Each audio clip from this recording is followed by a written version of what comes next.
Welcome. Moving forward for our 8th lecture on expected topics. In this section, we would again continue science and technology. So, in the previous class, we already discussed some of the major Nobel Prize awards and the reasons for the same. In this, again, we would talk about few of those. So, Nobel Prize in Physics was awarded for machine learning through artificial neural network. The researches were done with the help of University of Toronto and Princeton University. So, how a artificial neural network works, that was discussed. So the process of ANN becomes important for your upcoming examination, how machine learning helps that. Now the next is the Bharat Jan program. The Bharat Jan program is an initiative by Ministry of Science and Technology, and it again works in the field of AI. So this is a multimodal large language model project which would develop generative AI, which can actually help in creating high quality content, multimodal content, which includes audio as well as imagery. More importantly, it would be available in multiple Indian languages. So through the advanced capabilities, user experience, using ethical AI, this has a strong interface. Also, this would be a unique platform because it would also integrate the Bharat Data Sagar, which is the amalgamation of the huge data library which would be created. The key components include the National AI Portal, the Research, Analytics and Knowledge Dissemination Program, the AI program which is known as Aribat, the Global AI Collaboration and National AI Skilling Program. So this platform, which is the National AI Portal, has been developed with the help of National E-Governance, NASSCOM and Ministry of Electronics, MeitY. Now this program itself is in a very we could say developmental stage. The next one is one of the major developments of ISRO, and that is the space docking program. So a private firm recently delivered 2 satellites weighing nearly 400 kgs to ISRO, and these were to be part of the SpaceX, which is the space docking experiment scheduled for late 2024, which was scheduled for late 2024 and was later further delayed few days because of certain reasons. Now this actually is a precise linking between two spacecrafts, which could be either crewed or uncrewed, but it would enable them to operate as a unified system for critical functions. So this critical function could be in the form of refueling, repairs or transfer of queues, and this would be an essential capability for providing later space station facilities, right? So this docking experiment has been very important from the point of ISRO, involves very precise connection between the two spacecrafts which have been developed. So the two satellites, which were Chaser and Target, would be launched into different orbits by a single PSLV, and they would have a altitude of around 700 kilometers for the docking. Now this docking process would require a precise alignment of the satellites, which are traveling at a speed of 28,000 kilometers per hour, and this would be called as a space handshake. So very important breakthrough development from India as part of SpaceX or the docking experiment. Highly possible question for this time. The next is space-based surveillance. So the Cabinet Committee on Security has actually approved the third phase of space-based surveillance. Now this project aims to enhance the maritime as well as the land domain awareness for both civil and military purpose. So it would include a set of satellites, ground control systems, space surveillance and tracking and telemetry. Now this space-based surveillance 3 project would have 52 satellites, which would be either in the low earth orbit or in the geostationary orbit, with better surveillance capability, AI and capability to interact with one another in the space as part of geointelligence. So this was again a very important development that we must understand, and India's Mission Shakti anti-satellite test highlighted how surveillance system would be very crucial for India. So it was in the 3 phase. First was in 2001, the second in 2013, and the third has been proposed recently. So this surveillance system does have certain concerns, which mainly include the privacy, the ability to monitor the ground activities at their best, and checking any kind of unauthorized surveillance. The next is unified genomic chip. Now this is a a technology to benefit the livestock in India. Now, this chip is a single nucleotide polymorphism chip which would be developed for profiling and evaluation of the various cattle breeds in India. By using the DNA application technology, the genetic potential would be enhanced in the dairy animals. So, it would require a set of data. It would be done on a large scale with accuracy and precision, but there would be variants. For example, variants of the chip would include Go chip, which would be for cattle, Mahish chip, which would be for buffaloes, and then this would be under the Department for Animal Husbandry and Dairy, under the Ministry of Animal Husbandry, focusing on genetic improvements in the breeds using techniques like AI, in vitro fertilization, or ETT, embryo transfer technology, as some of those. So this whole idea of SNP is very, very important, which is the single nucleotide polymorphism, which is also known as SNPs. And this is one of the most prevalent forms of genetic variations that could be brought in individuals, basically in the livestock. Now, the variation at a single nucleotide position of the DNA, where one nucleotide would differ from the different from the remaining ones, would bring in significant changes. So, this SNP may involve the substitution of, let's say, the G with thymine, and this would be only on a specific segment of the DNA. But to qualify for this, the variant must be present in at least 1% of the total population. So the study becomes very, very crucial in that aspect. Rashtriya Gokul Mission would be helping in selecting the pedigree for the same. The next is the quality drug control. Now, drug control quality has actually talked about recalling 49 different medicines which are not considered as standard. Now, they have failed on various tests. For example, metronidazole is one such, oxytocin injections, metamorphin hydrochloride, which helps in controlling blood glucose, diclofenac sodium as a painkiller. So these have been removed. Now, drugs whose patents have been ended are very, very important. Now, if the original drug, the copy of the original drug whose patent has ended, this can be sold as generic. Now, generic is basically a drug that would be only the composition. It would not be under any brand name. So, this has to ensure that those generic drugs which are being manufactured are regulated, they are not substandard, and have the same composition and dosage, safety, strength as the branded medicines would have. So this is a very, very big issue on the quality control under drugs and has to be taken into seriously. So the whole study on that and the report of that has been published. You can have a glance at in the handouts. The next is antimicrobial resistance. Now, antimicrobial resistance has been a major debate. We have seen that we are aiming to reduce nearly 5 million deaths which are linked to bacterial antimicrobial resistance by 10% by 2030.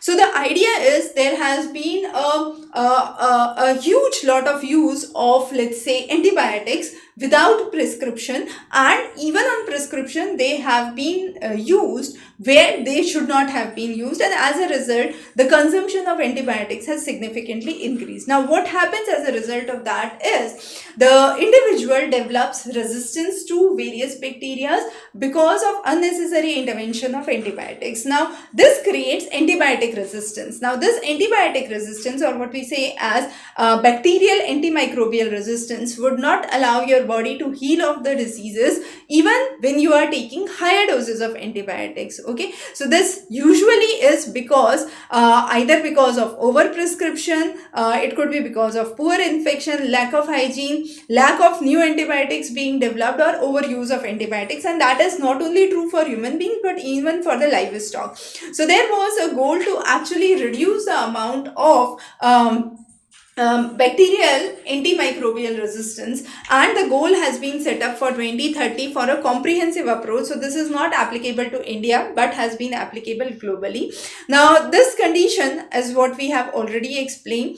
The next is one day one genome. Now, this has been a recent idea where every day one new genome would be discovered and would be the unique characteristics of that would be brought, right? So has been important, and we have talked about similarly particularly in the down to earth edition in the last session. So you can just refer that for more information. The next is there has been the inauguration of the 100 years of celebration of Bose-Einstein statistics. So the SN Bose National Center for Basic Sciences, which has been developed under the Department of Science and Technology, is celebrating 100 years of SN Bose research to theoretical physics. Now he explained the novel idea of how the photons behave using quantum theory, and his collaboration with Albert Einstein resulted in the formulation of Bose-Einstein statistics. So this whole idea, which has been propounded under SN Bose, has been very, very important. So talking about his basic education and his early life, he was born in Nadia, did his education from Presidency College, was one of the major figures who studied along with Prafulla Chandra Ray and Jagdish Chandra Bose, and he headed the physics department in the University of Calcutta and Dhaka. Now his contribution has been talking about the non-interacting indistinguishable particles among the discrete energy states at thermodynamic equilibrium, and his whole study along with the works of Albert Einstein has been studied as BE statistics, which is called as Bose-Einstein condensate, which actually are working at a very low temperature, and this the fraction of the boson actually occupy the same lowest energy quantum levels, right? So this has been one of the very important works which could be possibly be asked. The next is the oral rehydration therapy. Now Richard Cash is known for his work to develop the oral rehydration therapy, or the ORS, which is commonly called as a common therapy for dehydration and severe dehydrating conditions. Now recently Richard Cash passed away, and therefore this therapy has again came in use. So what is the composition of ORS? So glucose, NaCl, sodium bicarbonate, potassium chloride and citrate. Now again in India it was initially as a national oral rehydration therapy in 1985. Then it changed to mission National Health Mission and Stop Diarrhea campaign. So the first clinical trials started in 1960 when Richard Cash actually treated some of the cholera patients in Bangladesh, and this proved out to be a cost-effective treatment. Then later on, Dilip Mahabalinis, who was an Indian pediatrician, actually played a major role in using ORS solutions to treat diarrhea, and since then treating diarrhea, cholera by ORS has become one of the major ways, and reducing the mortality rate to over 50%, rates from 50% to only 0.2% was achieved with the help of ORS. So a very, very important breakthrough technology, but a very simple technology that was developed. The next is RNA editing. Now one of the biotechnology company from United States known as Wave Life Science got the first successful clinical demonstration of editing human RNA, and this was to treat alpha-1 antitrypsin deficiency, which is a genetic disorder where the protein alpha-1 antitrypsin disrupts the functioning of lungs and liver, and this was achieved by actually editing the RNA sequence by inserting, deleting and substituting the nucleotide. Now this technique has been known as ADAR, which is adenosine diaminase acting on RNA along with the guide RNA. So guide RNA are actually small RNAs that help or guide the editing machinery to pair with the correct region in the mRNA or the messenger RNA for modification. So this actually modifies the protein function, modulate the development, regulate the cell signal and change the tolerance. So this process is very, very important. So under RNA we have A, G, U and C. However, for DNA rather than uracil it's thymine. Now ADAR changes the adenosine in mRNA to inosine. So adenosine changes to inosine, and which acts very very similar to guanosine. So that is how it works. Now the comparison of RNA and DNA editing is very very important. DNA edit creates permanent alterations, however RNA edits creates temporary modification. RNA edits are relatively safe, more flexible than DNA edits, and DNA edits have greater risk of unwanted reactions that could take place. So they utilize the protein from a specific bacteria to perform the cutting task, while RNA actually depends on the ADAR enzyme, which naturally occurs in the human body. The next is naturally existing DNA editing tool. Now scientists have found a tool which is known as BRM, that is bridge recombinase mechanism. Now this makes the mobile genetic elements or the jumping genes that can actually by themselves cut and paste the genomes, and this enables on the go DNA manipulation. So since it's working by themselves, so as they are going they can actually manipulate the DNA on the movement itself. So these elements are naturally found in all living organisms, and these jumping genes are actually small DNAs which have recombinase enzyme along with the additional DNA sequence which bind to and modify the GNA. So again, a very very important we could say development that has been seen. The next is major mitochondrial diseases. Now mitochondria is well known as the powerhouse of the cell and generates 90% of the energy required to maintain the life. Now if there is any mutation that occurs in the mitochondria, it could lead to certain mitochondrial diseases. Now these mitochondrial diseases actually have two types of DNA which are usually we have two types of DNA which are involved, the nuclear DNA and the mitochondrial DNA. So nuclear is inherited from the parent, mitochondrial is usually passed only from the mother. So however, if we talk about nuclear, it would come from both the parents. So if there is a metabolic disorder which is caused because of a genetic mutation in the DNA, it would affect the ability of the mitochondria, which would in turn be affecting the individual. The next is EEG. Now ECG is a procedure to understand and record the heart's activity. Similarly,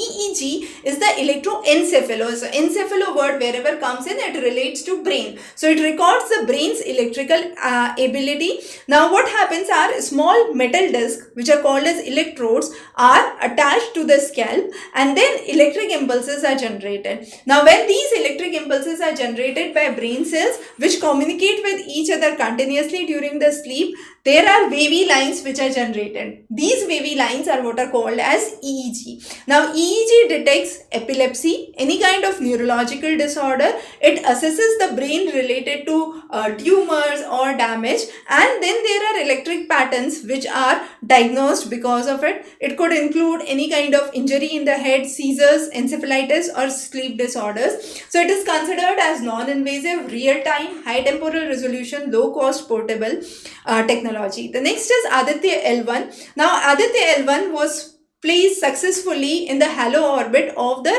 Lagrange point. Now Lagrange point is one of the important points which actually is the point where the gravitational force exists between the sun and the earth is balanced, and this is one of the points where Aditya L1 was basically installed, right? So very very important to understand the developments in the solar phenomena. So this was in the halo orbit. Now halo orbits are periodic three-dimensional orbits which arise because of the gravitational force between the sun and the earth, and then halo orbits are found in any three body systems such as earth moon and earth moon satellite, we could say. So this mission would be for 5 years. It would be a clear unobstructed view of sun that would be achieved through Aditya L1. So Aditya L1 definitely is a very very important topic. The next is global planetary defense. So ISRO is now participating into the initiative which is called as the Global Planetary Defense Initiative.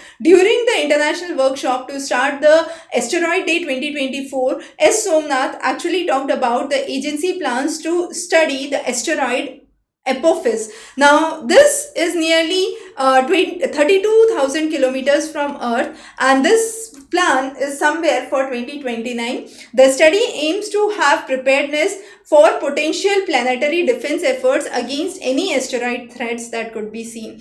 Now assessing the asteroids, mitigating the damages that could be caused has been important. So this planetary defense mechanism focuses on the idea of search, detect and track. So tracking those asteroids have been important. Now this Apophis was discovered in 2004 and is considered as a near earth object, which is NEO, and is considered one of the most hazardous asteroids that could have impact on the Earth. There are many other comets and asteroids within our solar systems, but usually they do not come close to our planet. But one which comes close to our planet would be designated as NEO, and this would in certain cases be harmful or hazardous to Earth, and Apophis is one such which is considered as hazardous. The next is the NASA's mission, which is known as Mars Odyssey Orbiter. Now this would be one of its unique missions because it provided the largest volcano on the solar system, which is situated in Mars,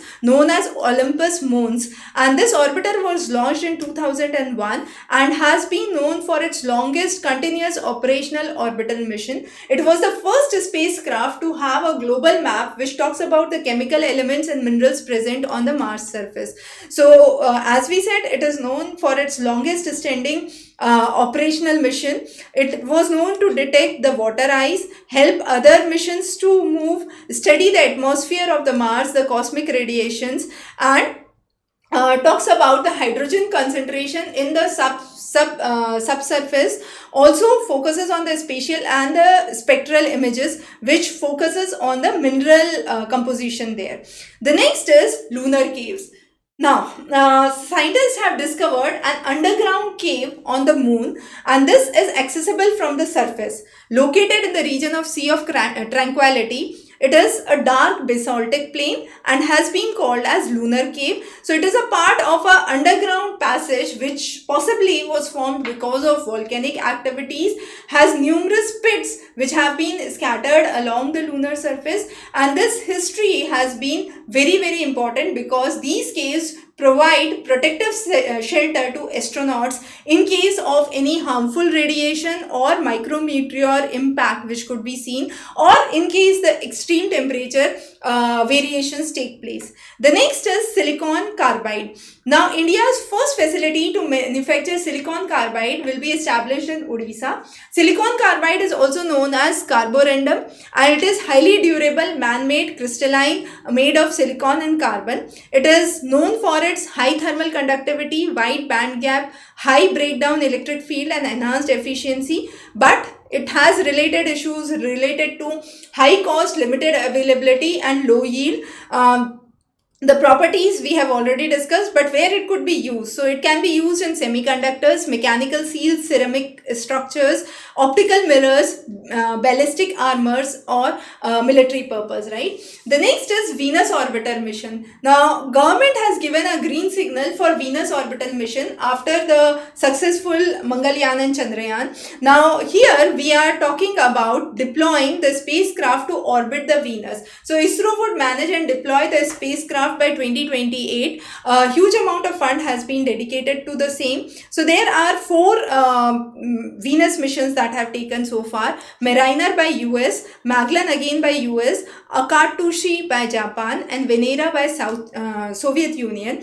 Now this mission would understand the surface of the Venus, the subsurface characteristics, the atmospheric characteristics, the reasons behind the transformation of Venus into a potential habitable planet, or the evolution of Venus and Earth, and the future opportunities and advancements in the field. So those are some of the things that we have discussed in this edition, some of the key developments. As we saw, most of the things pertain to space development. So space development, defense we would understand in a different category. So wish you all the good luck for your upcoming prelims examination. But as we said, we would be taking a series of 20 expected topics before your prelims. However, note these are just the key headlines that we are covering. You definitely know and must dive into the depth of each of those. Extremely important before your prelims examination. So wish you all the best. Thanks for joining in. Have a wonderful day.